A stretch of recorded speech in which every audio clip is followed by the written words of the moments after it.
Good evening, folks. Good evening and welcome to the Marshfield School Committee meeting on Tuesday, June 6th. Mrs. Pazerski, if you could please call the roll. Mr. Costello? Here. Mrs. Brate? Here. Mr. Greer? Mrs. Stetson? Here. And Mrs. Dargan? Here. Mr. Greer is on his way and is just running a few minutes late. If you could please rise and join me for the Pledge of Allegiance. I pledge allegiance to the flag of the United States of America and to the republic for which it stands, one nation, under God, indivisible, with liberty and justice for all. Thank you. If you could please also join me in the Peace Builders Pledge. I am a peace builder. I pledge to praise people, to give up put-downs, to seek wise people, to notice and speak up about hurts I have caused, to right wrongs, to help others. I will build peace at home, at school, and in my community each day. Under the open meeting law, I'm informing the public that this meeting is being videotaped by Marshfield Community Media. If anybody else is taking this meeting, either audio or video, please notify us of such at this time. Seeing none, this is one of our favorite meetings of the year. It's a bittersweet meeting, but it's always a fun meeting to recognize our retirees, and we certainly have a wonderful group of retirees here tonight. I know Mr. Granatino always looks forward to recognizing their contributions to the district as well. So we're going to turn it on over to him for our Spotlight on Excellence, recognizing our 2023 retirees. Mr. Granatino. Our 554 years of educators retirees. Pretty impressive.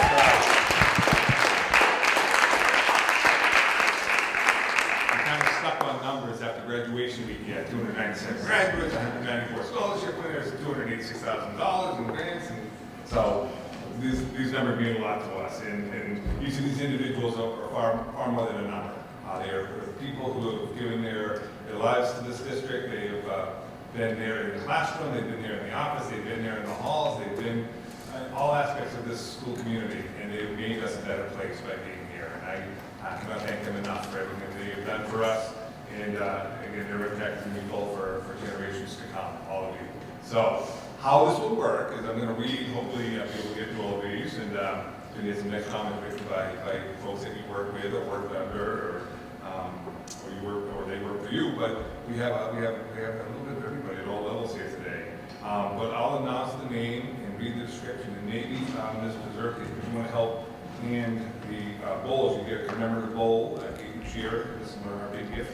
I wish we could give you more, but this is a nice little gesture. But maybe the community members could be over on the side and shake hands as you can all get your bowl. Okay? Not that I don't want to shake your hand, but I want to be here and read all the good stuff about you. Okay? So, first up, Ms. Cavillion. Michelle Cavillion. 20 years of service. Daniel Webster school teacher. DWS will not be the same without Ms. Cavillion.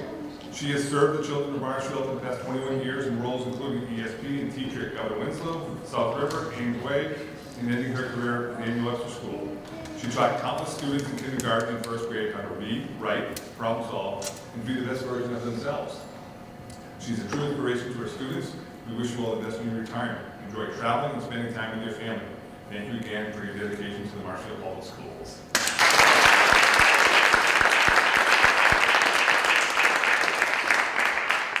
Ms. Marion Bott. Ames Way elementary teacher, 25 years worth of service to the district. For the past 25 years, Marion has dedicated herself to Marshfield's earliest learners. When you entered her first grade classroom, you could feel the welcoming and nurturing atmosphere she created. Marion always was focused on including all students in fostering and developing their academics and social emotional needs. Her kindness, patience, and caring for her students, families, and colleagues is unmatched. Ames Way will surely miss this outstanding professional educator, Marion Bott.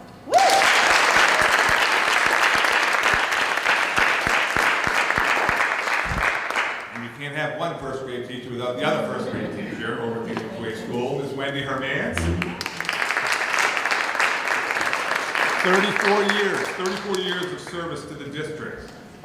These past 34 years, Wendy has dedicated herself to the first graders at Ames Way School, learning, singing, laughing, and working together to build a community that excelled at many levels. Trained in and a firm believer in developmentally appropriate curriculum, Wendy built those strategies into the various curriculums utilized across the district's first grades. Wendy was skilled at identifying student strengths and areas needing support and would always encourage her students to flourish to meet their potential. Wendy will surely be missed by the many students, families, and colleagues whom she has touched. Thank you.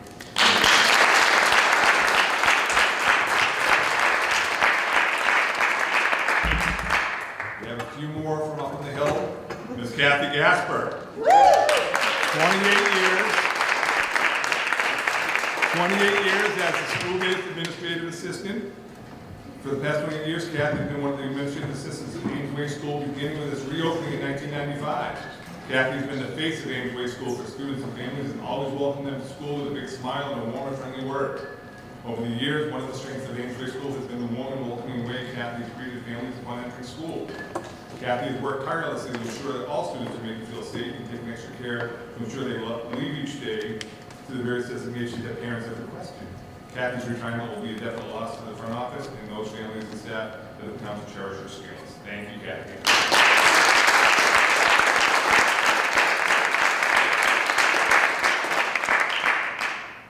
For a small school, it seems to be a lot of fun. Oh my gosh. It's going to be like 2 people standing after this is over. Regina Damasio.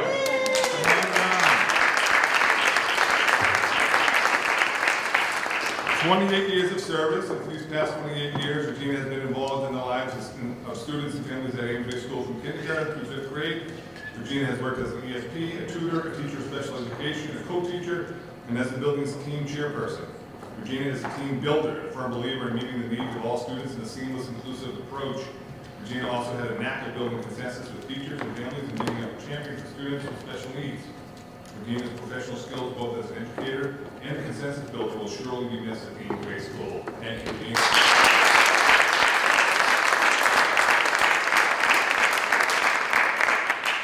I believe Ms. Patty Gunderson snuck in there from the Furnace Brook Middle School. Ms. Gunderson has impacted many students at Furnace Brook Middle School throughout her 29 years of service. Her ability to develop meaningful relationships with her students has created a classroom environment where students take risks and grow physically, emotionally, and academically. Best of luck in your retirement, Patty.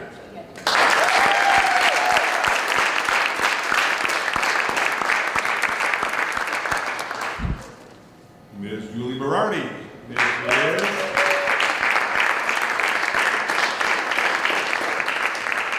Julie Berardi was a dedicated music teacher in Marshfield for 25 years. Her classroom was always filled with singing, warmth, and laughter.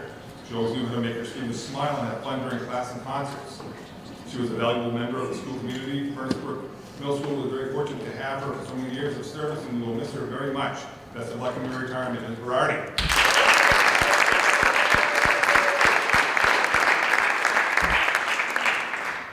Judith Tryon. Judy. There she is.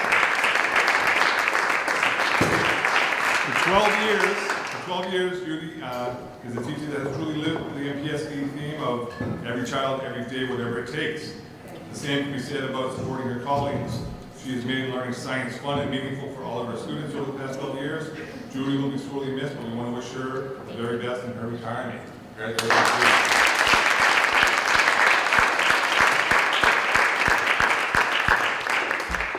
Christine Benson. Christine Benson.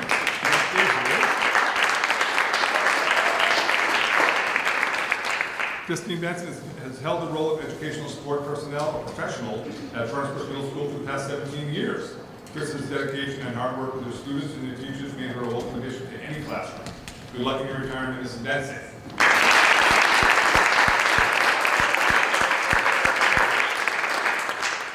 Heading a little closer to the water, we have Mr. John Gallagher, retired from Governor Winslow School.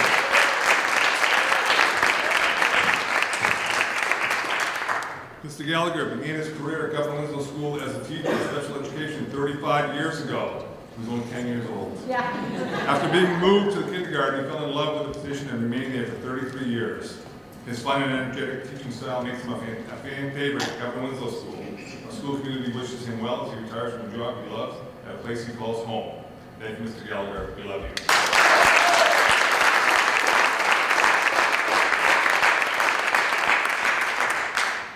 Mr. Callahan.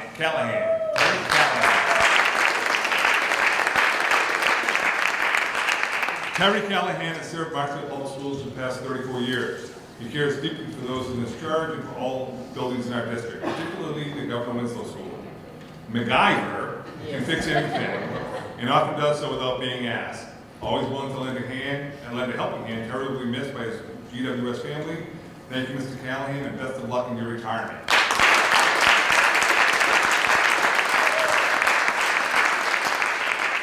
And Mr. Callahan didn't get the memo about what you do when you retire. You actually stop working. But he chose to come back and fill in over at South River School when our pal Joe Z, who's back there somewhere, I see him there, left us earlier in the year. So thank you for that as well, Terry.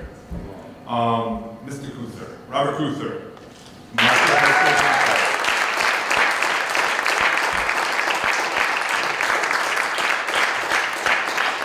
Mr. Kuther joined the district in 2004 after serving as a teacher and principal in Quincy Public Schools. During his tenure at the MHS, he was tireless in supporting all things Marshfield.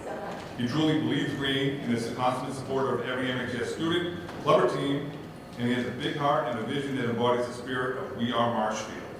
He has left an indelible mark on the high school and the district, and he will be sorely missed. Thank you.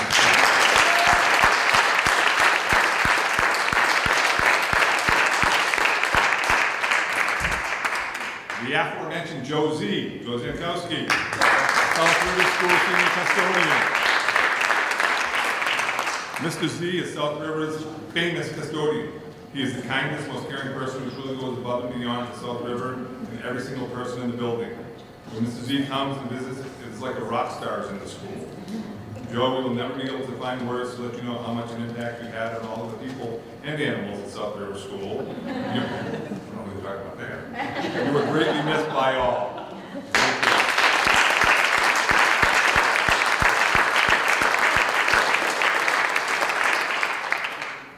you. Do I have more? I think that's it. We get it. Did I miss anybody? You good? Good. There were some people that couldn't be here. I'm going to read the names of the people that couldn't be here. I'm not going to go through all of their background, but we had a number of folks that, for whatever reason, couldn't be here at this time of the year. We want to thank and congratulate in the retirement Mr. William Campia of the principal in Wade School. Wendy Colbert, who's retiring from the MES as an ESP after 11 years of service. Georgia Duffy, the Marshfield High School manager in the cafeteria. David Willis, 34 years as a junior custodian at the high school, stepping down. Patricia Ossie, ESP over at the middle school. Kathleen Carey, a world language teacher at the middle school. Kelly Gallagher, MES elementary teacher. Valerie Foley, 15 years as a speech language therapist at the MES. Susan Bassa has been at the high school for a couple of years in special education, doing great work. Mary Dietenhofer, 23 years as an MHS special education teacher. And Mary Jo Mann, 18 years as a middle school and high school ESP/health assistant.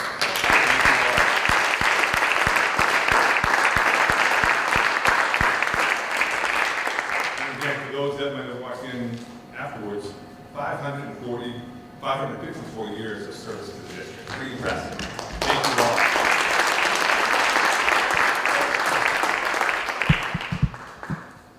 I want to just echo that thanks on behalf of all of us up here, and of course anybody else is welcome to say something as well. But I'd like to just say what strikes me about hearing about all of your careers, not only is your devotion to children, but also the fact that you spent the vast majority, so many of you, spent the vast majority of your career right here in Marshfield, because I think you understand it's a special place to be an educator, it's a special place to work, and it's a special place to have an impact on children.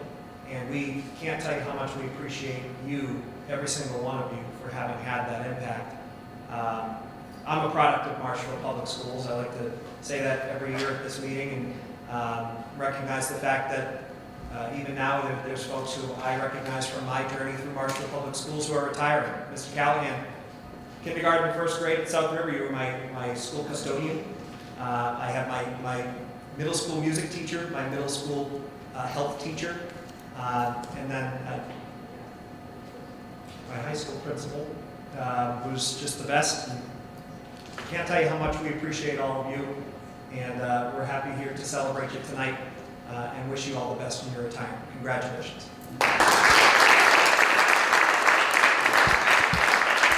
gonna go for it. Can everybody hear me okay? So I just wanted to say thank you to all of you. I don't know, well, I think all of you were there. A couple of years ago when I was school committee chair, when I was first elected, I made a brave decision to get up in front of all of you and tell a very raw, real story about my personal life and being a student in Marshfield Public Schools. And my reason for doing that was because I wanted you to all recognize how important you are and how you mean something to every student. And it is true that every student remembers their favorite teacher. And as most of you, I'm sure, remember, I was there talking about my favorite teacher and how he still has an impact on my life today as an adult. And having that relationship with him was one of the reasons why I decided to run for this position, so I could give back to a community that gave so much to me. So I just want you to all realize how special you are, and I want to say thank you again from the bottom of my heart for everything that you guys do for our students. Thank you.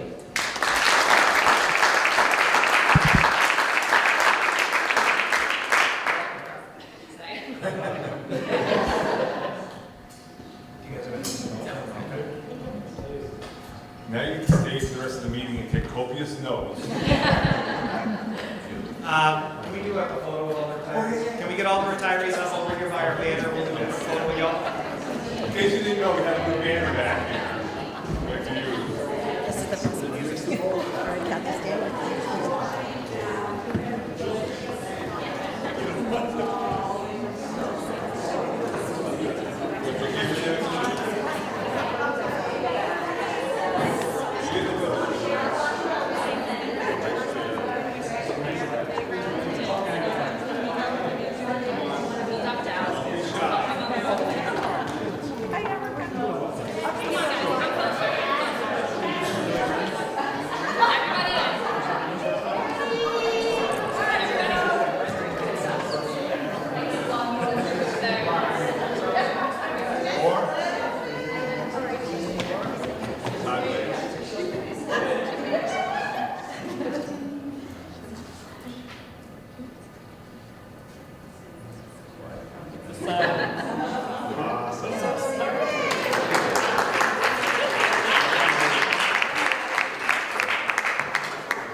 All right, folks, we're going to take a 2-minute recess while our retirees feel free to leave. Thank you, folks. We are back.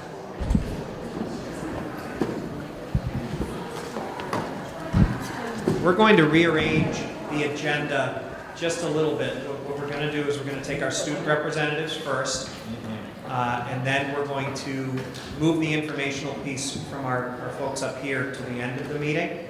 So we'll do student representatives, then we'll have public participation, then we'll have MEA update, and then we'll move to those folks of you who are here, just to try and get you on your way as soon as you'd like to be. So we're going to start with our student representative report. Come on forward. We have a new face.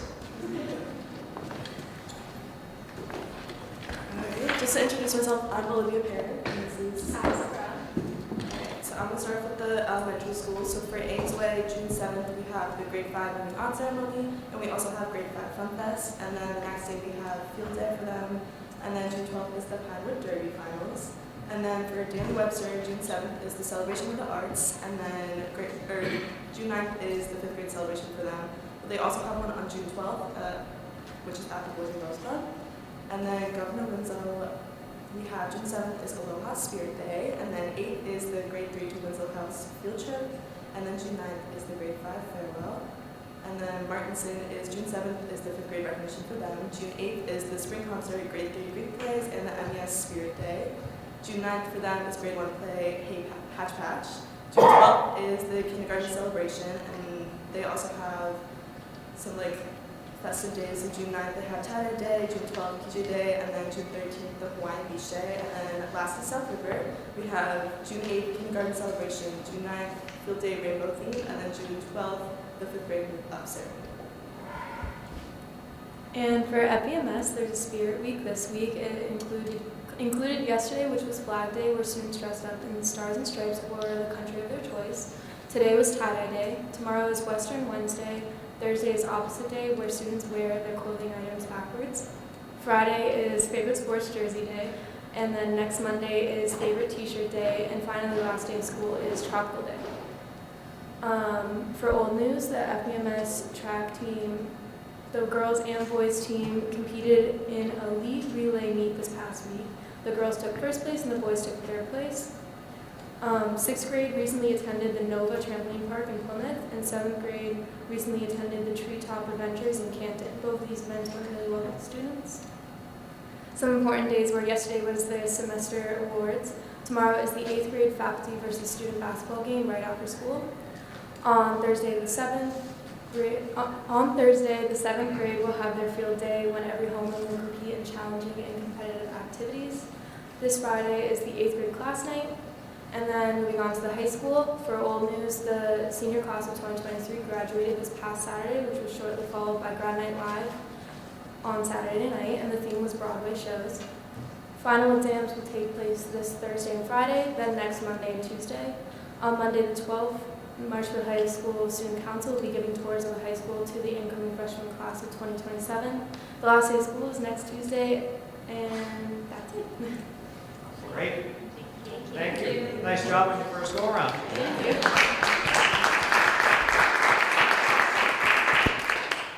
you. Okay, we've reached the point of the meeting for public participation. Is anybody who's a member of the public that wishes to address the committee? Now is your time to step forward and do so.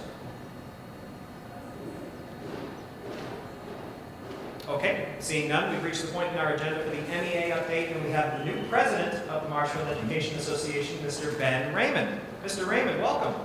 Thank you, Mr. Costello. So, good evening, Mr. Costello, members of the Marshfield School Committee, District Administration, and my fellow residents. For those of you who don't know me, my name is Ben Raymond, English teacher at Marshfield High School, duly elected president of the Marshfield Education Association, and proud parent of Alexa, a 7th grader at Furnace Brook Middle School, and Holden, an extremely adorable, clearly above average, 5-month-old baby, and future member of the MHS class of 2041. I've done the rudimentary arithmetic. First, I want to offer a bittersweet and heartfelt congratulations to the MHS class of 2023 on the commencement. My best wishes for a long and fulfilling retirement to MHS Principal Bob Kuther and all retirees from our district, and convey a special thanks to former MEA President Sally Marbles for her decades of passionate service to the students and staff of Marshfield Public Schools. I'm grateful for the opportunity to speak on behalf of over 600 of my colleagues in all stripes of service to the children of Marshfield, and must admit to more than a few nerves as I begin the immense task of representing them. Highlighting in this and every forum their invaluable contribution to the academic achievement and personal fulfillment of children like my own. In my letter of intent to colleagues, I emphasized that my sole motivation in standing for this office was that I wanted to better serve my children's teachers so that they can better serve my children. I am committed to a spirit of collaboration, unapologetic in my deeply held belief that all of us in this room, regardless of title, are here because we believe in what's best for kids, and that we all fail them whenever we forget that foundational truth of our vocation and duty in public service. The teachers and nurses, guidance counselors, assistant principals, tutors, clerical staff, educational support staff of Marshfield Public Schools are the living embodiment of what's best for kids. No matter where a conversation, concern, or contract negotiation begins, the faculty and staff of Marshfield, its leadership in this building, and its volunteers on this committee must be committed to coming together for the good of students, considering always that the quality of the education we can provide them is dependent not on the quantity of new initiatives, but on providing necessary resources, individual support, and common sense understanding of the limitations inherent to even the most compassionate and conscientious educators in the profession. In particular, I look forward to soon opening contract negotiations for a tutor unit, laying the groundwork for Marshfield to become what I think would become the first school district in the Commonwealth to establish an extended maternity leave bank for recovering new mothers, and brag shamelessly at every meeting of this committee about the great things being done for and by students in the town I am blessed to call my home. First one I wanted to highlight very briefly before I close is today. I found out why Mr. Leclerc, the science teacher at my building, is no longer in my prep period, why he's no longer topic of conversation with me during my prep period. He has been spending his time working with our ELL students in this prep period to make sure that they succeed. And it's these kind of stories that I want to highlight in the 5 minutes that I've been given. And I'll end today, as I'll end every time I get the opportunity to speak before you. Thank you, as always, for your time and commitment to the students and staff of Marshfield Public Schools. I look forward to getting to work.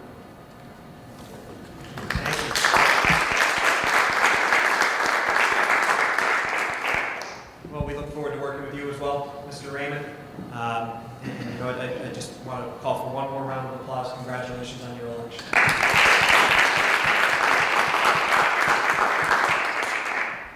Okay, so we're going to move into our business here. We have the MHS Anderson Field video scoreboard, and I know we have a group of folks here. Come on forward, and I'll turn it over to Mr. Grantino. And I will turn it on over to Mr. Miller. Mr. Miller has been working with this very adept group of individuals on this project. Thank you very much for everyone's involved. This is a huge win for the district, for the high school, and for our students and their families. Thank you.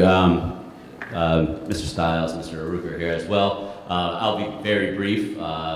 This, obviously, Mr. Aruka has come before the committee a couple times regarding this project. It has really picked up a lot of speed in the last month or so. Mr. Stiles is really pushing forward and getting this done. So there's a lot of moving pieces. One of the pieces this evening is, actually there's two little pieces here.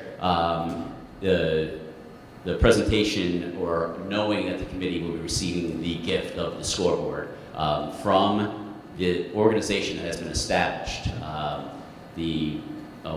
Building Something Special. Got it. I almost missed it for a second. So there's been an incorporated nonprofit, Building Something Special, that is going to do the groundwork for the fundraising and the sponsorships for the board.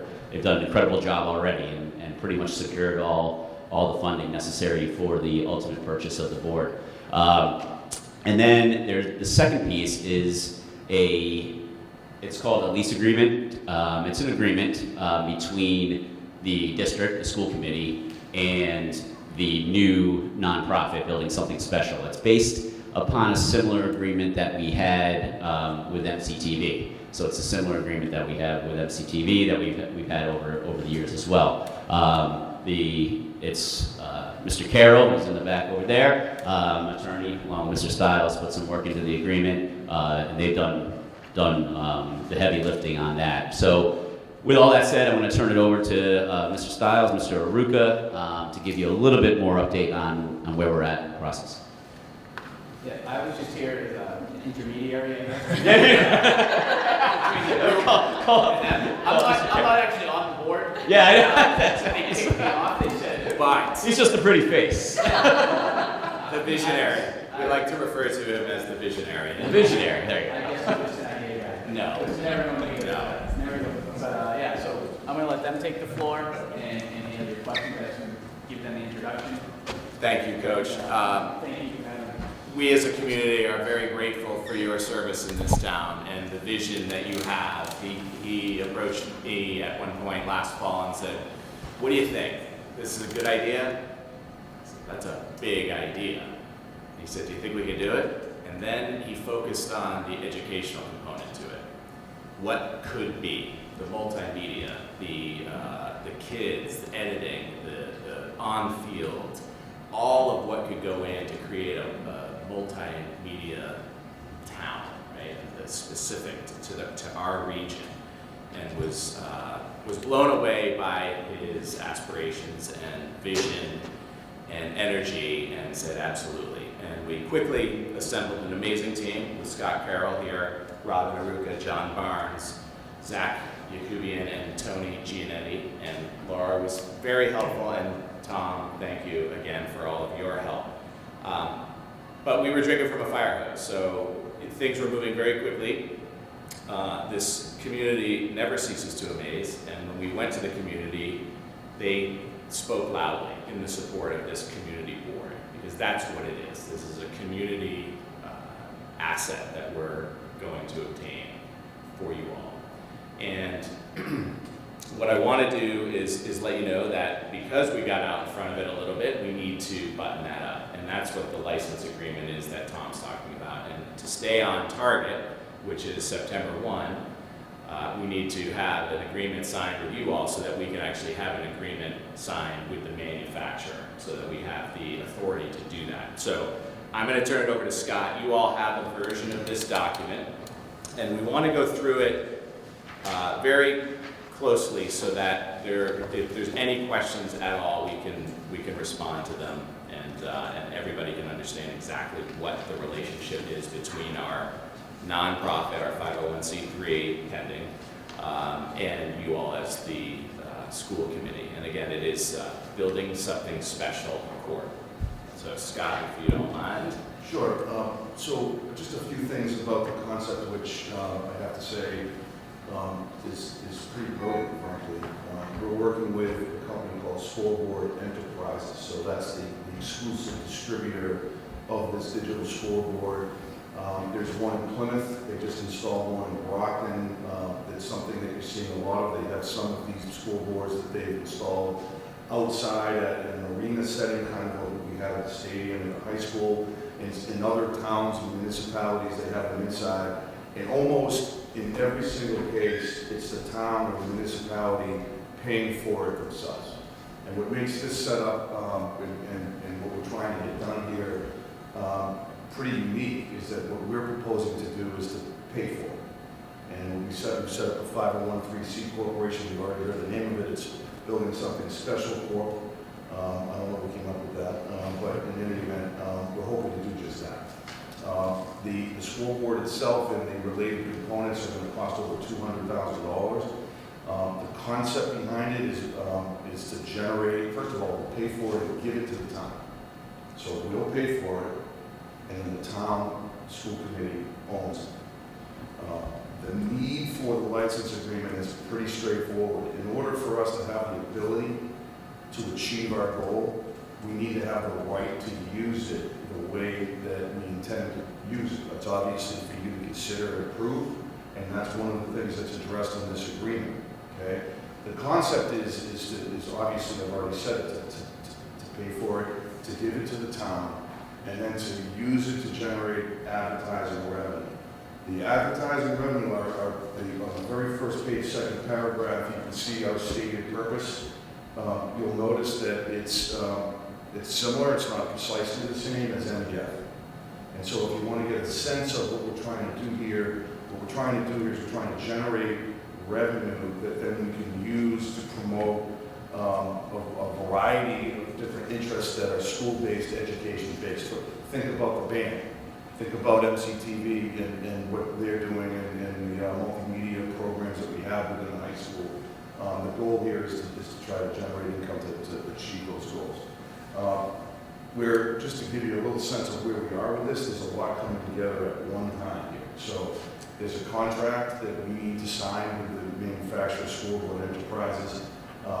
It would be unwise and imprudent to do that unless we had an agreement in place that gives us the authority to actually, in the knowledge that we can deliver to the people that have already agreed to donate. We've come up with an advertising revenue model with different sponsorship model levels, and it includes 5-year, 3-year, 1-year sponsorship levels that are intended to generate income. Mark mentioned that we have some target dates to get this done.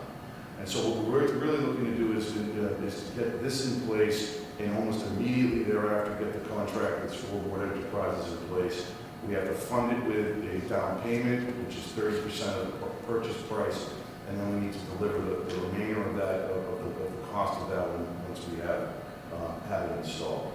Having said that, if there's any questions, I'm happy to answer those, and if not, my goal will be to go through the document and make sure that everybody understands what it is, what it's intended to achieve, and if you have any questions about contractual provisions within the agreement, we can talk about that. Any questions at this point? I do have one question. I see section 5A, it says the school committee agrees to upgrade their school to provide a stadium field as necessary to facilitate the installation of the scoreboard, including but not limited to upgrading the power supply. So, Good, that's it. So there's a couple of provisions in here that I figured would immediately come into focus. yep, So we've been in touch with, so the agreement, with the proposed the contract originated with the manufacturer, and we're in the process of revising that so that it's, it's an arm's length transaction. And one of the provisions in the contract and one of the pieces of that is that we're responsible for making sure that, that the infrastructure necessary to install this is in place. The two key features of that are number one, that the power supply is, so that the scoreboard will go in the general area of the present scoreboard as it exists right now. A scoreboard as it exists right now that does not require the same power supply that this scoreboard will require. yeah. I know that Chris Buka and others have met on site with school representatives in the past. We've recently advanced that issue pretty far in terms of understanding what we need to have. And so we need to make sure that the power supply is what it needs to be. And we need to make sure, the second piece is we need to make sure that the conduit that runs from the scoreboard to the press box can accommodate the fiber optic and data cables that need to be in place between those two locations.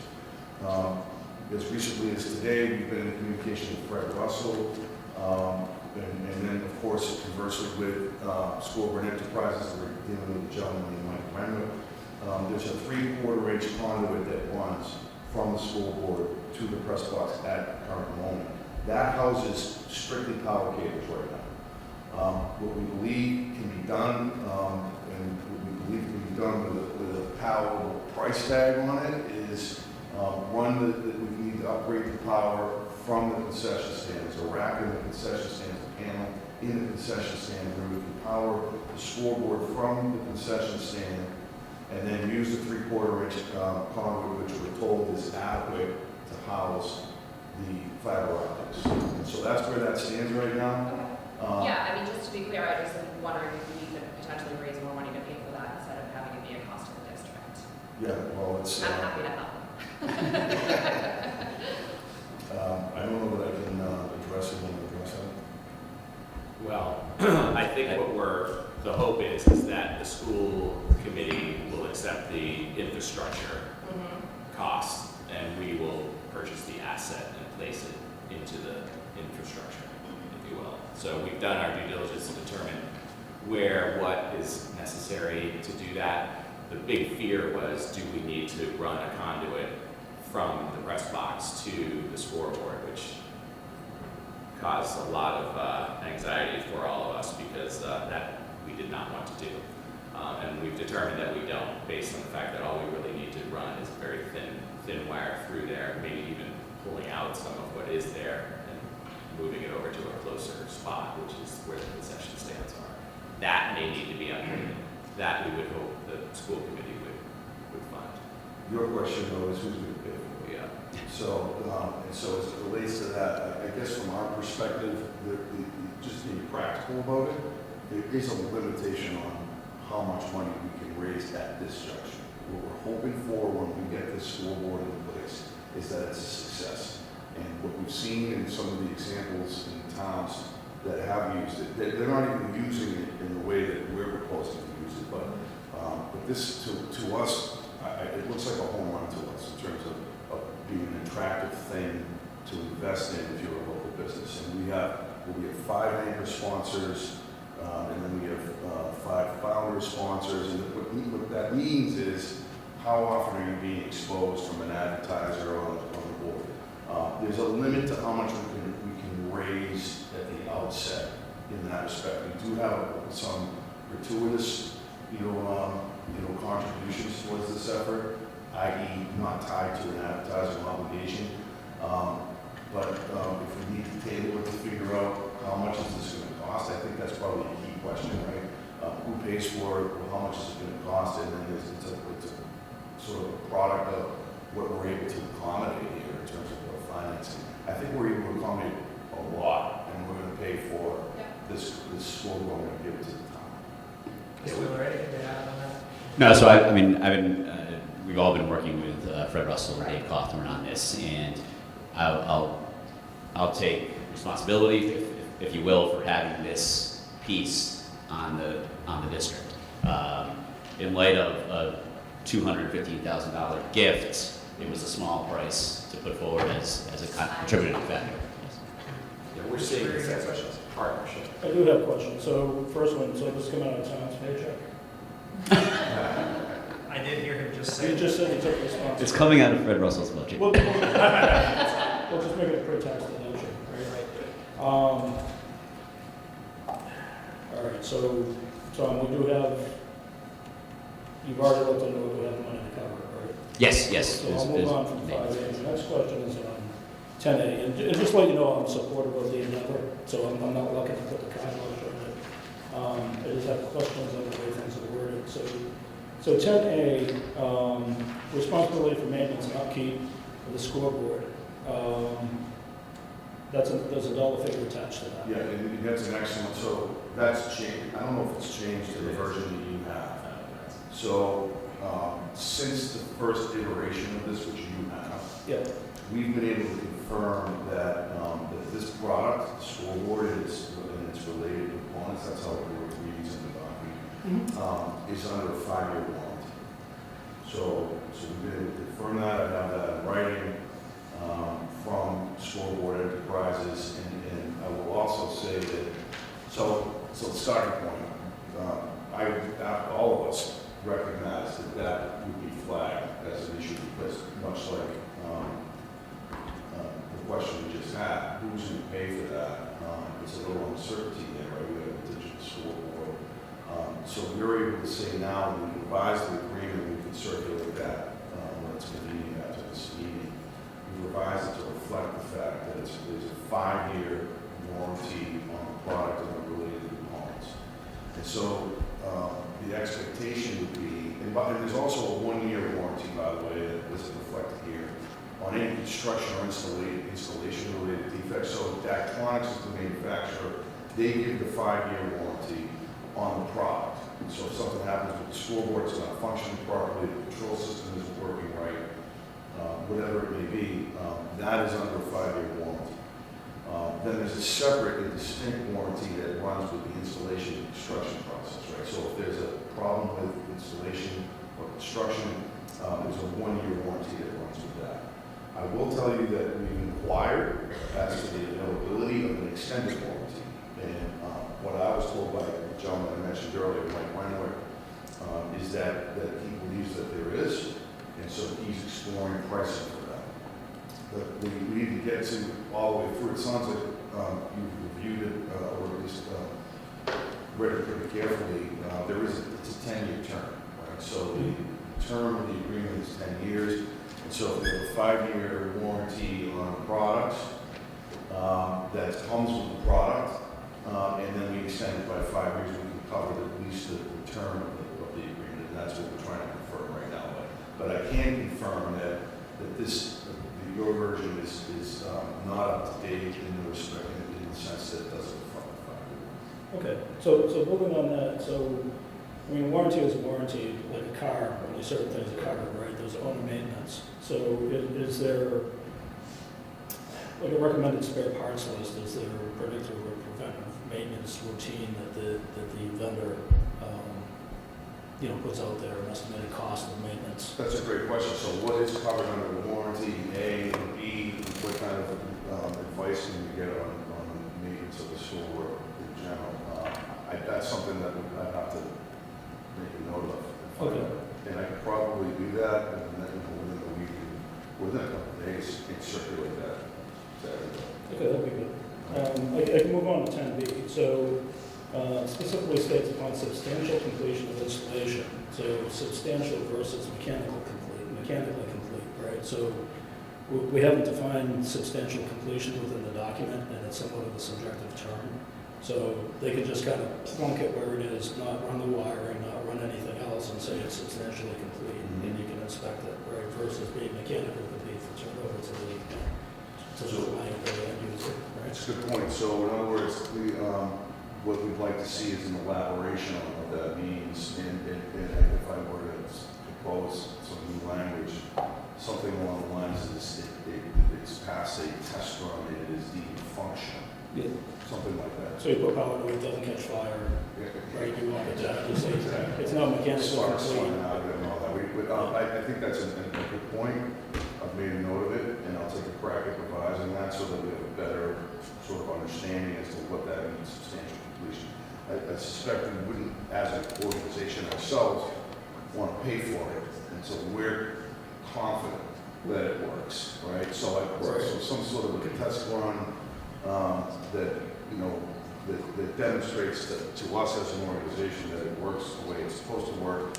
We'll use that to define substantial completion. Okay, yeah, that's kind of a BS term that I use all the time just to release money. Absolutely. Right, so, He admits to it. oh, yeah, no, I use it to make sure. Camera over there? Yeah. Yeah, so, you know, it just means it's there, right, but it's not necessarily, it's not, nobody's, you know, kicking the tires on it or shaking it down or anything. Exactly. Yeah. But I just want to make sure we're covered there. And has Andy reviewed this? I was just, once we get some of these edits in, we'll have him give it to us over. Okay, so we're not acting tonight. Maybe in, What we thought was we'd come to an agreement in principle. And, Oh, like I said, I'm on board. yeah. yep, so we'll vote to have an agreement in principle, and just work out the final little details. So, Sounds good. any other questions? I just have a general scoreboard question, not so much about the contract, but I know the warranty or the agreement was 10 years, but how many years does a scoreboard like this, like, live? That's a good How long question. will it be there? That's a good, well, I think Generally. Yeah, in general, we always want it to be as long as possible, but I guess I don't know the answer to that. Okay. And that's a question that we should probably pose. So what is the expected, Yeah. the life expectancy? Like, is it 12? Is it 20? I think- The company says LED can go as long as it's not bulbs, they don't go out. Yeah, I think they claim that they haven't had any come out of service. They've taken older ones down and replaced larger ones. So like Gillette Stadium. Not because it didn't work, but Yeah. because they wanted to They were like upgraded. Yeah. upgrade it. Okay.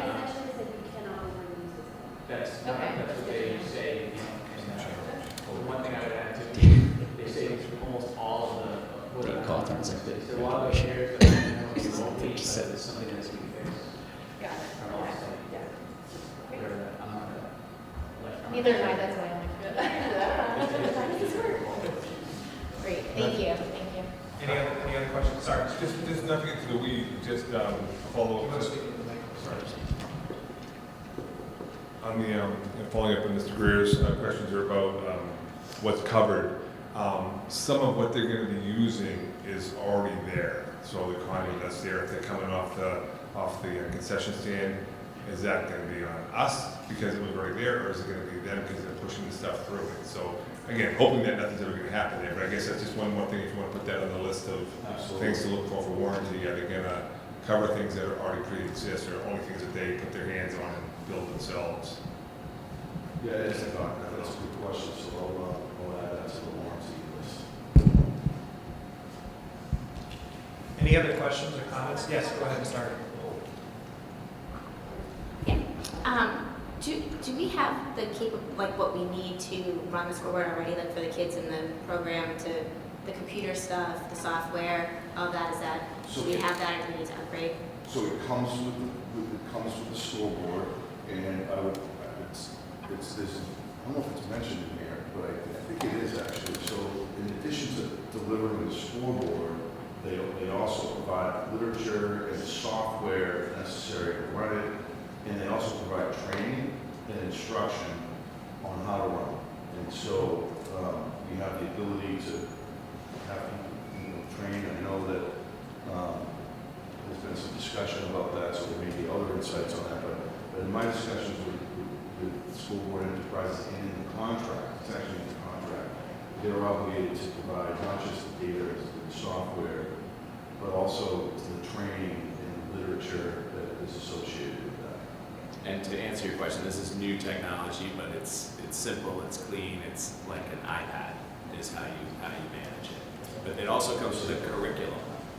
too, as well. That's very cool. Great, yeah, so we're. And I see in the agreement that you folks will be arranging the training that would be necessary. Correct.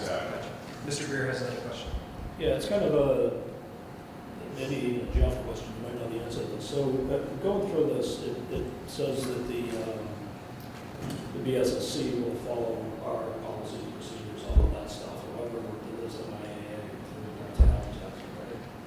Do you know if our policies along with IAA for returns, things like that? Because otherwise, we just need to build it in there. Most of what we have, and I'm kind of going off the cuff here, but from my time on the MIA, I know that unless we're hosting a final, semi-final, something where the MIA is actually in charge of the event, which I don't know if our facilities might now with the scoreboard put us in that position, because I know they've used us for lacrosse quarterfinals and stuff like that, and soccer.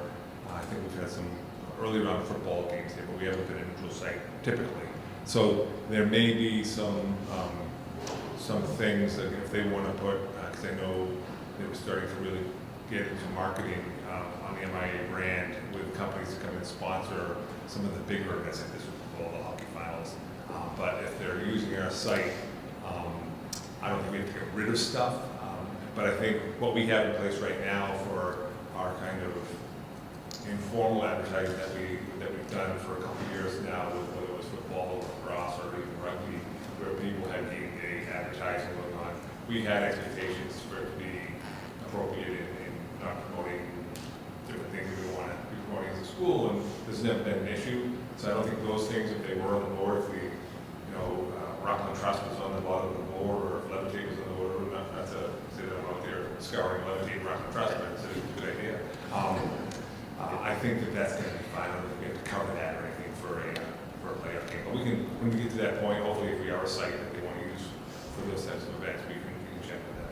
Yeah, I was thinking maybe we should just track it on the contract. Oh, I got you. Right, so, in addition to the NDSD, MIA. We'll work in accordance with any expectations or guidelines set forth by the MIA, potential playoff matches or whatever. Just pretty general language, I'm sure we'll cover it. Correct me if I'm wrong, Mr. Valentino, there are certain things in our policy that we don't, we specifically don't advertise from ball fields. I believe pretty much the only thing we steer clear of is anything that's promoting alcohol, right, or tobacco or anything like that. It's probably worth reopening the policy just to make sure that the school board specifically is included in there, and that's the subcommittee, we can make sure that that happens. That's a good point, Mr. Greer. Any other questions or comments from the committee? No other questions or comments? Okay, I have one more question for you folks. You'd like to begin installation as soon as possible, is that correct? Correct. Okay, so I'd like to remind the committee, the motion I'd be asking for tonight is a motion to agree on this agreement in principle, meaning that we're giving Mr. Grantino, Mr. Miller, and our designees the ability to work out the final agreement with these folks, and unless something drastically changes, there's no need for these folks to come back before us again. So that's what we're asking for. There's two votes there. It would be to accept the gift, and it would also be to vote for this agreement in principle. So we'll call the vote separately. Just want to say thank you. There's a lot of questions, but most importantly, thank you. This is an incredible undertaking that you folks have done. It's $215,000 worth of an incredible donation to Marshfield Public Schools, and we thank you. You mentioned you want it to be a partnership, and I think this is a partnership we're all really looking forward to entering into. So thank you to you, to all you folks who have been involved with this, Coach, for being so supportive from the very beginning of this and making it kind of being the guiding force behind it, and all of you, just all of the work you put in. It's just incredible for Marshfield Public Schools. So we look forward to that. I just said to Ms. Brake, how cool will this be next year, whenever it's completed, at graduation? Our folks sitting at graduation to be able to see that on the next grade. That's awesome. And Mr. Miller just pulled it up. Dave Cawthorne is currently in Quincy. He just sent me a picture. Yep, graduation. North Quincy High School tonight's got their scoreboard. So we're all really looking forward to seeing the finished product. We can't thank you enough. Thank you. So Mr. Greer's made a motion to accept the gift of the new Marshfield football stadium scoreboard. Is there a second? Second from Ms. Stetson. All those in favor, please signify by raising your hand and saying aye. Aye. Opposed, abstaining, 5-0-0. Mr. Greer has also made a motion to agree in principle to the agreement presented by Building Something Special Incorporated. Is there a second on that motion? Second from Ms. Dargan. All those in favor, please signify by raising your hand saying aye. Aye. Anyone opposed? Abstaining? 5-0-0. Thank you very much. Thank you all. Thank you very much. Thank you. Yes, absolutely. I don't know if it gets like closed captioning for graduation, but too soon, I should. Too soon. Too soon. You waited to see boss was out of the world. That's right. It's his boss for another 2 weeks. He's fine. Okay, we have another acceptance of a gift. We might as well just move right on to that. Mr. Crinatino, I'll ask you to introduce that. Is a donation from the Jack Tarver Family Foundation to the Marshfield High School Art Department. Yes, on behalf of M.A. Gallerini from Wellesley, Jack Tarver Family Trust, Family Foundation, has made a donation of $5,000 to go towards our Marshfield High School Art Department, specifically to the Art Department, which is wonderful. Our art department is already pretty fantastic, and I know that they would be able to put this money to great use in any number of ways. So I ask the committee to recognize and thank the Jack Tarver Family Foundation and accept the gift of $5,000. Any questions or comments? Is there a motion to accept the gift of $5,000 from the Jack Tarver Family Foundation to the Marshfield High School Art Department? So moved from Ms. Stetson. Is there a second? Second from Ms. Gray. All those in favor, please signify by raising your hand saying aye. Aye. Anyone opposed? Abstaining? 5-0-0. Thank you very much. Thank you. We should probably each have a microphone in the future. Marshfield Public Schools nursing update. I'll turn it on over again to you, Mr. Granatino. Well, I'm going to introduce Ms. Colleen Gadles. She has a few of her folks here with her as well. Our nursing team, as you know, through the work we saw over the last 3, 4, 5 years during the middle of the pandemic, pretty amazing individuals. And Ms. Gadles has joined us this year in replacing Ms. Landry. Very big shoes to fill, but she's done a fantastic job. She's become a part of the leadership team since day one, has really been doing a lot of wonderful things across the district, has been communicating out to the community quite a bit of what's happening, and she just wanted to give you a little bit of an update on what's been happening this year and what she has planned for the future. Thank you very much. Thank you for having me. The corner a little right at 2 little arrows. You want to just use that microphone to your left there? It's on, so it's at the Thank you. Is it already as big as it is? Thank you. All right, so thank you for having me here tonight. I just wanted to kind of give you an overview of health services and share some data and some collaborations that we've had this year and some of our successes. So I'll just get right into it.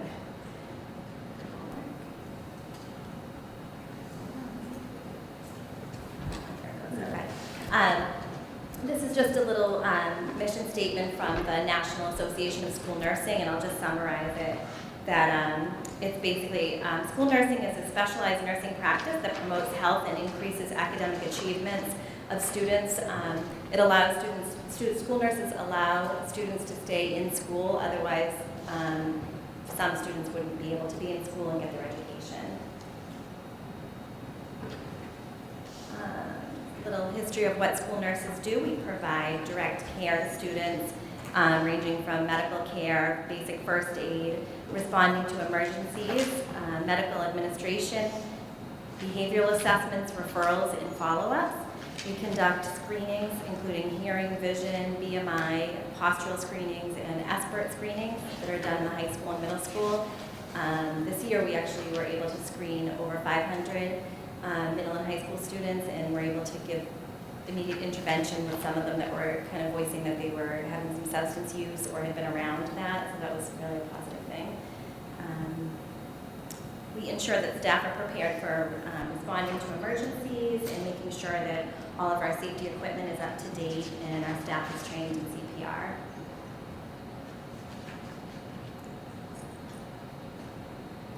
Some of the kiddos. And this is basically the National Association of School Nursing graphic, infographic, kind of similar to the whole child. The students and family are in the center with the family and community surrounding them, and then there's 4 pillars of school nursing broken down into care coordination, which is a lot of case management that we do, leadership and advocating, quality improvement. We use a lot of data to make recommendations and track what's happening in the district, and also community and public health as well, which is a lot of our health equity and ensuring that all the students have access to care, and pediatricians and insurance.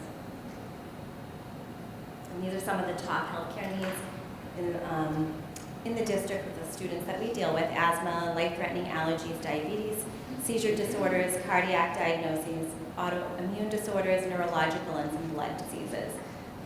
And then this is just another breakdown of what we see throughout the days. Giving you some data. This school year, as of yesterday, this was yesterday, we still have over another week left of school, but we had over 50,000 health office visits across the district. And just to give you a little piece of that, that's almost filling up a Taylor Swift concert. That's Gillette Stadium there.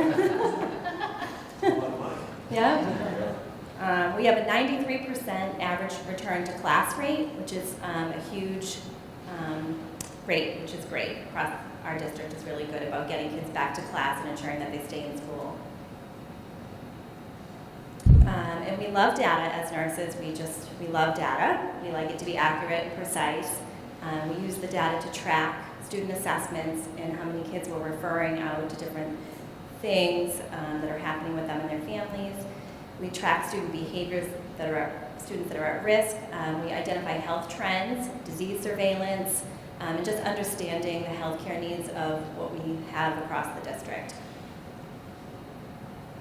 And here's our life-threatening allergies. We have 186 students in the district with life-threatening food allergies and 17 students that are allergic to bee stings requiring EpiPens.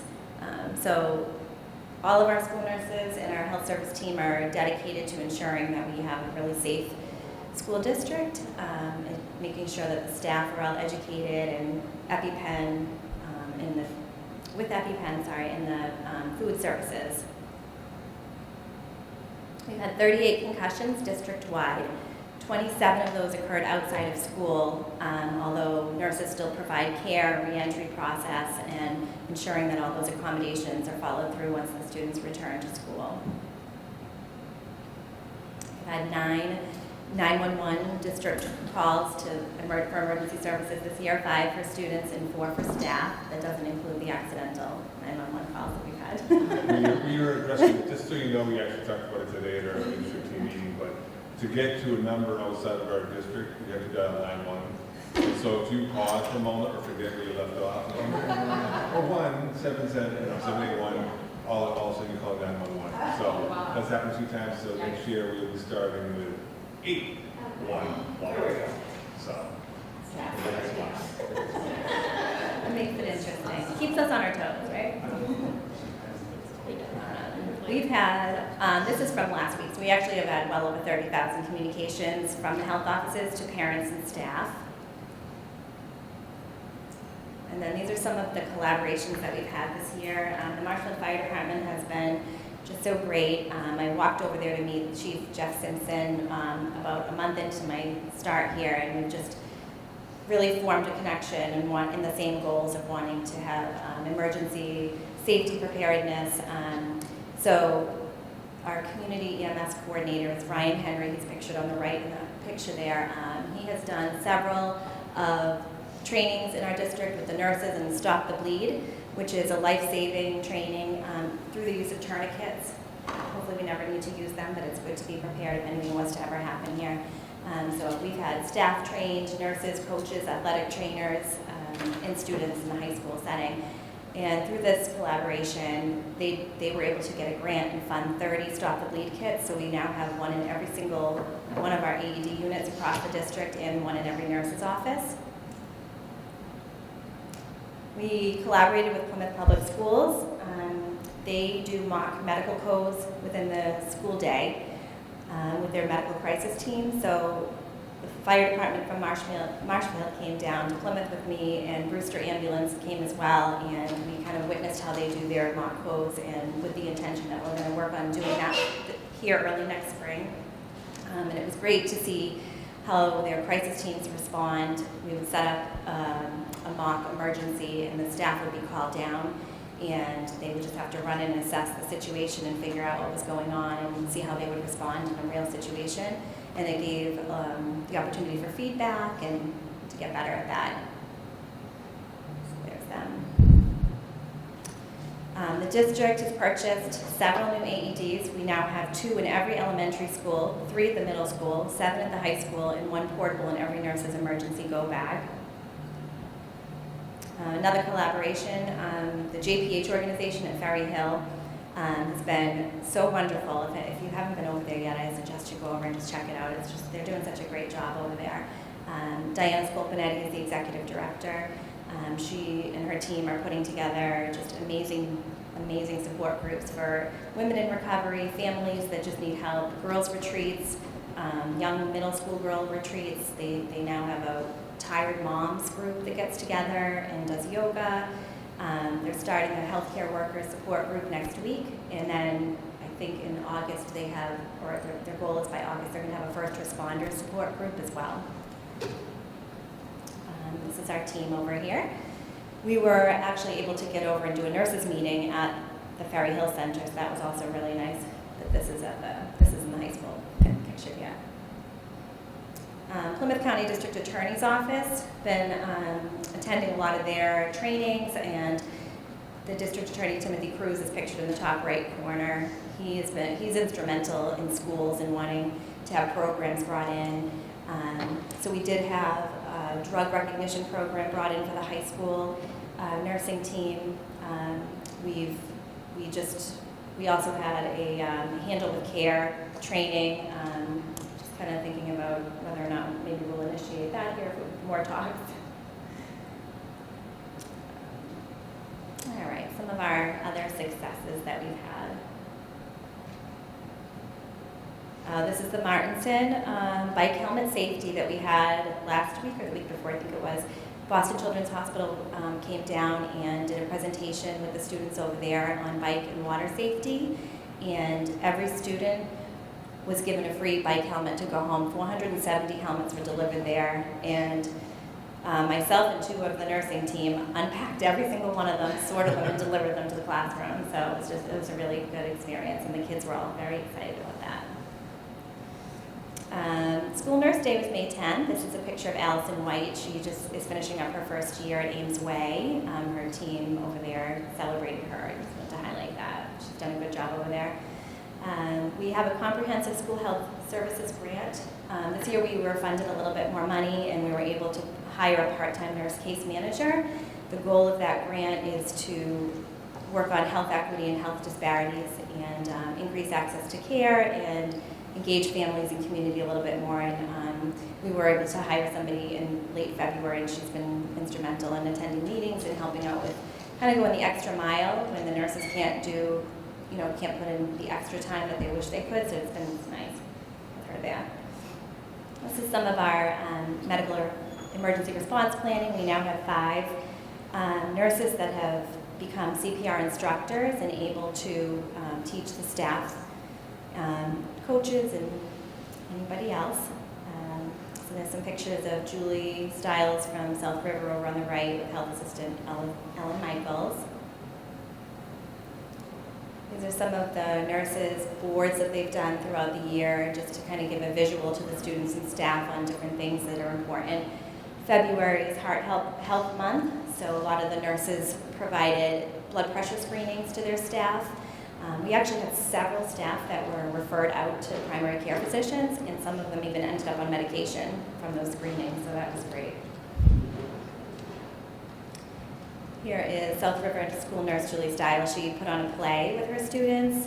One of her students has diabetes, and she wanted to bring some awareness to his peers about why he wears certain equipment and why he always has to come down to the nurse's office. So this was a great thing that she did. And here's another one of our nurses doing a hand washing demonstration and lesson in the classroom. And here's some of the professional developments that we've had this year. We collaborated with the JBC Pandas Foundation. There's a mom in town, Jen Vitelli, who has, her boys have the PANDA. She's very vocal about that diagnosis, and we provided Furnace Brook Middle School staff meeting, a training on the diagnosis to give the staff some more resources and education around that. That is a autoimmune, almost like it looks like a neurological disorder, but it's really related to a strep infection or any other infection that kind of reacts that way in the body. So it's just a good thing to know about. The other picture, we had High Point Treatment Center come in and do a professional development with the nursing team and school guidance counselors, school adjustments counselors, and administration at the middle school and the high school. And that meeting was very, very good. There was a lot of discussion, open questions, and a lot came out of that as well. And then just some pictures. Health assistant at Martinson Elementary, Ellen Michaels. They have a garden over there, and she's planting some seedlings to go outside and let the students see how food and veggies grow. And a simple gesture is a local food pantry that's actually led by Jen Trodden, who's here tonight. And Maura Carroll's pictured in there too. The nurses are involved in helping with her food pantry. And that is it. Thank you. Let's see, I got some other. Yeah. And this is just a quote I love because this is ties in. You can't educate a child who isn't healthy, and you can't keep a child healthy who isn't educated. So nursing and education go well together. Just more pictures, but that was pretty long. So thank you. Oh wait, Jeff, you're on there. So just a very thank you to you for all your support this year, and I think we've had a great year. So I just wanted to share that with you. That was a split break. I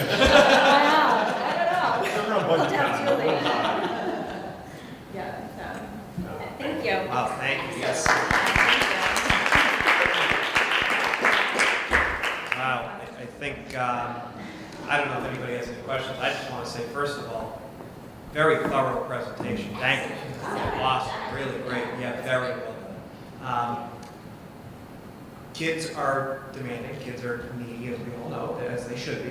And when kids are in the building all day, you're probably getting constantly bombarded with kids who need a nurse in the office there, and that alone is a very demanding full-time job. Yeah. But what amazes me is not only the fact that you've been able, your whole team has been able to do that so well, but all the other amazing things that you've been able to do around the district. That's just incredible work, and it just shows how great of a team that you have, and we're very grateful to have you in Marshfield. So thank you. Thank you. Thank you. It's a great team to do. Thank you. Thank you very much.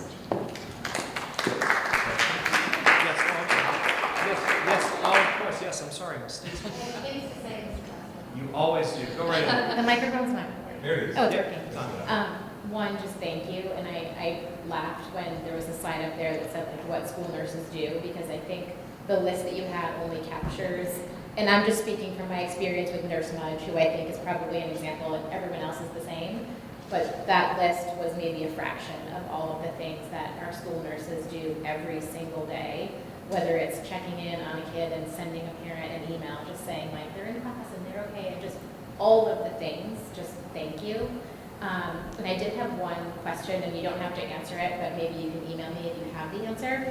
You mentioned there was, I think, 50,671 visits to the school nurse's office during the year, and I was wondering if you had that broken down by school, and then I was also wondering if there is a way to see how many of those visits were for something that was like an actual physical injury, like a skinned knee or a medication or whatever, versus a child that needed some type of mental or emotional support to get through the day. Sure. I'm not sure if you have that. We actually, the data that we have a database that we log into every day, and we can get any of that information. It's all broken down by injury, behavioral health, anything, and by school. Awesome. Thank you so much. You're welcome. Thank you. Any other questions? Very good questions. Any other questions, comments? Okay, great. Also interesting, our two previous presenters, Mr. Carroll and Mr. Stiles. Yes. Both of their lives are. Oh, wow, that is too funny. I just realized that halfway through. The scheduling gods have smiled on your families. You're from. Jesus. Well, thank you all. We appreciate it. We're moving on next to our last agenda item before we move on to our informational, which has been moved, and that would be the strategic plan update, which has been a very interesting process. I think Mrs. Darden would agree. turn it over to you, Mr. Grandino. I will be brief because on the June 20th meeting, we're hoping to have a draft proposal of the strategic plan for the committee to look at and review. But the team has been working, about 20, 21 individuals, a bunch of them here at the table, Amy, and Ellen, and Tom, and Ms. Darby, and myself, Mr. Costello. We've been working now through 5 sessions. We have one more session coming up next week, revamping our mission a little bit, revamping our vision, our core values, looking at our strategic objectives, which we've called in the past pillars. Priorities are the pillars. Strategic objectives are kind of like our key actions. So we're still messing around with some of the lingo there, but we've identified kind of 4 areas that we are looking at. Our big rocks, is another term they like to use. And they're not going to surprise you when you see them. We're touching on, teaching and learning. We're touching on social emotional wellness. We're touching on facilities. We're touching on curriculum. And you'll see when we present on the 20th kind of what our plans are over the next 5 years. But the best part about this process, as you know from the past strategic plans, is that it helps really guide us, not just as what we do as administrators or teachers or what the kids are going to expect in the classroom, but when we set goals for the community to kind of get behind, we always want to tie it back to the strategic plan. Our budget has always been based on, and anything in our financial plan is always based on something that was brought up through the strategic plan process. And that's what it should be. It shouldn't just be coming out of left field. It should have some reason behind it. And I think we've done a nice job identifying based on the data that was provided. We had oodles and oodles of data, as the folks from TLA said. I think other than one other school, no one has provided more data points for the committee to look at and to assess. And so when we come up with one of those priority areas, if we come up with a strategic objective, it's not just, I felt my gut, we should do something about X. It's based on the fact that it came out through the survey, it came out through our tier-focused monitoring work that we did for a couple of years. It came through the high school vision of a graduate. So many different points of interest that have come forward, and we went through all of them. And it's been a lot of work. It's not an easy ride. Those 3 hours are chock full of stuff, but it's really interesting stuff. And we have not only the folks that are here that are on it, but some of our teachers, some of our 2 students are fantastic. They do so much. And so besides bringing good food, they bring a lot of good ideas too. And we have a couple parents on the group that are really engaged and involved. And it's a team process. We said one of the first norms we had was we leave our titles at the door. It doesn't matter if you're a school committee chair, a superintendent, a principal, a teacher, a parent. We're all in a level playing field, and that's the way it should be, because what we want is what's best for our students, for our staff, and for the learning community here at Marshfield. So I'm not going to review things now because I don't want to surprise you, but again, I kind of touched on some of the big parts that we have been working on.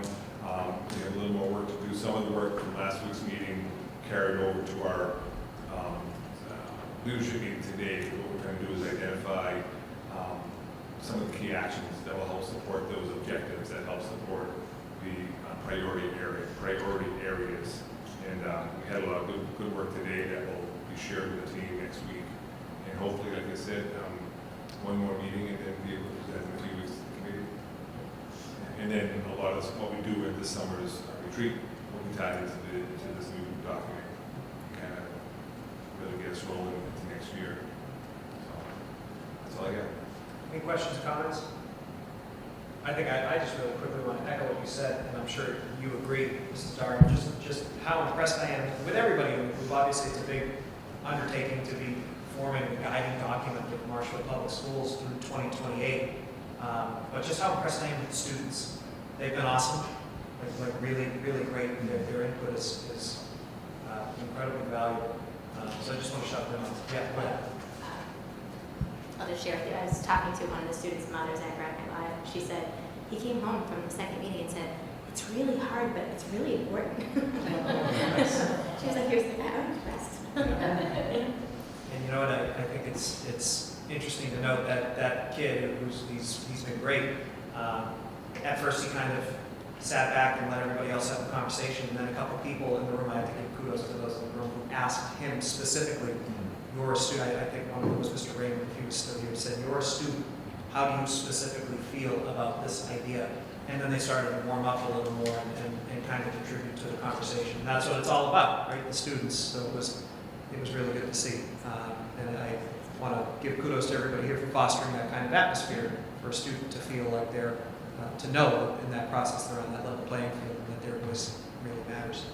Since we're talking about them, I use Maria Turner and Tyler Panera, two juniors who are just fantastic individuals. So a public shout out for their efforts. They've really done a lot. Yes, they've been awesome. Everybody has, but they're single. Tom Dark. Just kidding. Okay, that is it for our business on the agenda. We're going to go on to informational, and then the school committee will take a vote to enter into executive session and discuss some contractual matters. Mr. Granatino. Okay, been a longer meeting than typical, so I'll be brief. Just again, a big congratulations to the class of 2023. It was wet, it was windy, it was wild on Saturday, and I really appreciated when bearing with us. Cold is in the air, like. Yeah, Mike's going out on us. I want the resiliency of the folks from the high school, the students, the kids, and the parents who are doing the wave to kind of lighten the mood up a little bit. Mr. Battis will forever be remembered as leaping Billy Battis as he went over the fence to get up to the press box. I guess it's on camera. It's on camera, so it is it's on cable. Yeah, so. Incredible. But the students who gave the speeches from the press box, it was beautiful to hear that. We are still working on one group that was left out because of the power outages, the folks that were going to sing a song towards the end. We were thinking about maybe being here tonight, but one of them is out traveling the world right now with his family. So when they get back, we'll do something for them, whether it's here, whether it's at the high school. They will be performing, they will be noted because they're going to be awesome. And it was just nice for the students and the families, and obviously Principal Kuther, who was here earlier tonight, his last one after 19 of them is pretty impressive. And I know, he would have loved for anything but the weather we got, but he really wanted to keep it outside to get more access to folks and their families. And so it's kind of take the chances. Sometimes it goes your way. 99% of the time it goes your way. This is just one of those ones that Mother Nature didn't oblige, but it was still a wonderful day, and the kids were fantastic. Jeff, can I just really quickly give Principal kudos on the fact that he had to rearrange some things with the weather, as you all know, to get the awarding of the diplomas in, but then afterwards he made sure that the top three in the class were able to give their speeches, and I just wanted to publicly acknowledge the fact that he made that happen, and he and his team made that happen. So thank you, Principal Cooper, for doing that. And I'll just briefly congratulate 3 people in the room right now who had seniors up there today. Mr. Greer, Ms. Pazerski, Ms. Brady had a niece there, and former member, Bridget Boyd had her daughter graduating as well. So it was a family affair up here in the school committee. And there's another parent who had a kid graduate this year too. Congratulations to the Granatino family. Thank you. Graduating from Situate High School. Yeah, much more uneventful event with just a little thunder boomer at the end of the ceremony, but no rain and decent weather Friday night, so we were lucky. But she was jealous when she came to see the Grad Night Live with me on Saturday night, and again, I just want to thank the whole team there, from Mr. Costello, Cody Rowland, Marie Kerman, I'm not going to miss all the names. Julie Cohane was behind the kitchen dressed up as the server from Greece, and it was phenomenal. And every year they outdo themselves in putting together the Grad Night Live committee. But I did bring my daughter over for that because she had some friends from Marshfield in the graduating class, and she was so jealous and she was so in awe of what was on display for the Marshfield seniors. And it was a special night. I had a couple laughs there around midnight, and I made for a full day, but I'm really glad I was able to take part in that and see the fun the kids were having. You would have never known that it was raining, cold, and windy that day. They were having a blast. And Mr. Greer was behind the chips, and controlling all the stuff in the casino, making sure no one's counting cards. So I have to very quickly add on to it. Sorry to keep interrupting, That's okay. I just really quickly want to say, Mr. Greer took over counting the chips this year kind of last minute. We didn't know that he could count, but we learned that he could. No, but in all seriousness, you stepped in when we needed you, and we appreciate that. And Mrs. Dargan was in the gymnasium all night, from 11 o'clock to 5 o'clock in the morning. Ms. Stetson is one of the co-chairs of the PR committee for Grad Night Live. And Miss Brake has been such a supporter for a long time and has a few murals in my car that you purchased and is so excited about. And not just that, but I think I saw all, and of course Mrs. Pazurski has been a longtime member of the Grad Night Live board who runs the auction and helps raise all that money through that. I think I saw everybody at this board at Grad Night.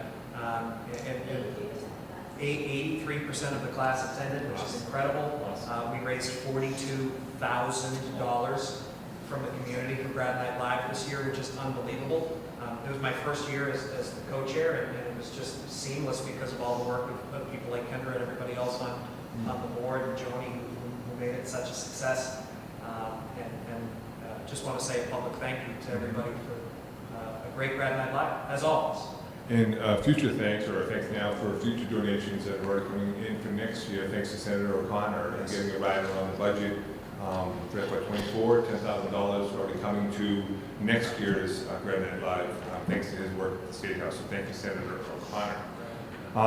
Again, as mentioned it earlier, Senior Awards Night is a special part of the Senior Week. Thank you to all the families, the foundations, the companies, the groups that donated to various scholarships. We have $286,000 worth of scholarships that went out to 194 of our graduating class. It was just a lot of fun that night. I thought one of the best parts of the night, they were all great, but at the very beginning, recognizing the 12 individuals who were going to be joining the military, going to a military academy next year, and they were brought up first. They were given their red, white, and blue cords, and it was probably the loudest ovation of the evening. And it couldn't have been a better way to start the night than to recognize those individuals who gave so much, not only to themselves, their family, but to this country. So I just want to thank them again for their dedication to what they're going to do, and it was just a fitting way to begin that special night. We had other fun stuff last week, and it could go on and on and on. Lunch day, not lunch, but lunch. The boats that are made by our students in fabrication, marine fabrication, and boat building class. I think we had seven vessels, I believe, that went out there, and they all made it. None went down. We had a couple user errors that caused some people to get a little wet, but they were not the fault of the vessels. I was able to go on Johnny Pazurski's boat along with Principal Kuther, and it was not made for two people to sit at the bow, but we made two people sit at the bow, and because I wasn't going to sit in the bottom of the boat. He still has a center console going in, but it was a great ride, and he was, I'll give Johnny credit, he was quick to the rescue of one of those boats that had a little hassle with some kids falling in. They were fine, they all had life jackets, and we had our junior harbor masters on duty. There was three of them, one of whom was an ex-student of ours, Stephen Merrick. They probably had quite ex-students as well, I just didn't know them, like Stephen. But they were on their way to help these kids, and Johnny was taking us in, and then we saw them tip. He gunned it, turned over, and we went right after them. Not surprised. He was there to help them at a moment's notice. Always prepared. It was fun. It was a great day. Kids were bringing fishing rods to fish off the dock. Some were swimming just for fun. It was one of the better ones. They're always great. But to Patty Ryan and Coach Freeland and Mr. Rialli, the teachers who help the students in the process, kudos to you, because this is one of the neatest things that I've seen in any high school, and I know when I talk about it with my peers, they're all very jealous. And my brother-in-law, who I saw this weekend, is an industrial arts teacher down in Connecticut, and he loves the ocean. He was in the Navy. He has a boat. He would love to see this in his shop classes down in Connecticut. I'm trying to line him up with our folks up here to get some of the curriculum, but job well done by everybody. And then just another neat event that happened last year, our post program for our students 18 to 22 who get some extra support under the guidance of Mr. Dupuy.